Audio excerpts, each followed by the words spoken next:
रात भर पतरा पर चलाए अपन कलम जी।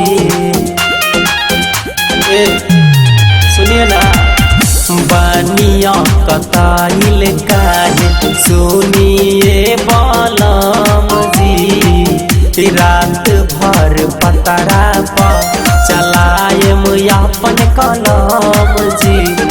देवर जी देखा खाई लिहले नदियो खा के सूत गई।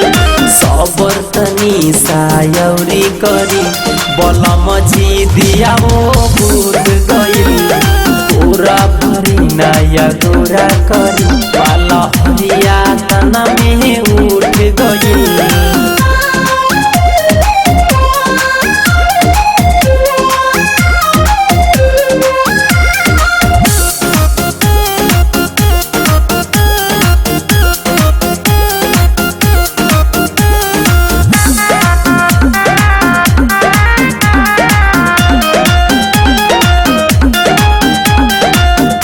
नई हर्ष धान सब बचा के लाइल बानी।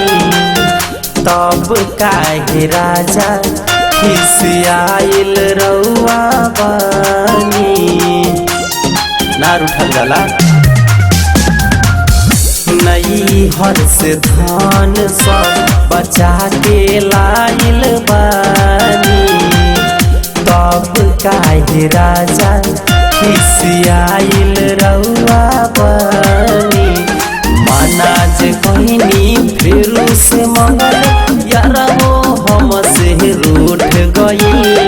सबर तनी सायौरी करी बलम जी दिया वो भूत गई। तोरा भरी नया तोरा करी पाला हरिया तना में उठ गई।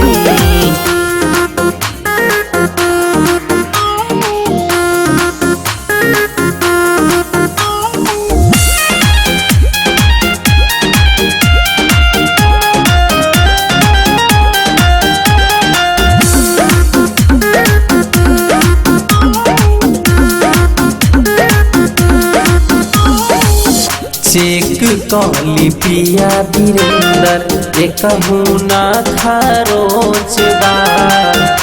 नई खे ऐसन वैसन जैसन राउर सोच बा।